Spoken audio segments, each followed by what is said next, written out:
முருகன் 2 கையில கொடுக்கிறவரோ 4 கையில கொடுக்கிறவரோ 6 கையில கொடுக்கிறவரோ கிடையாது. 12 கையில தரக்கூடியவர்.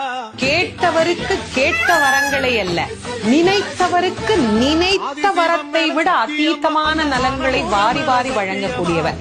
அவர் 12 கையில கொடுப்பார், வாங்குறதுக்கு நமக்கு தான் 2 கை பத்தாது. அப்பேற்பட்ட வள்ளலாக விளங்கக்கூடியவர் முருகப்பெருமான்.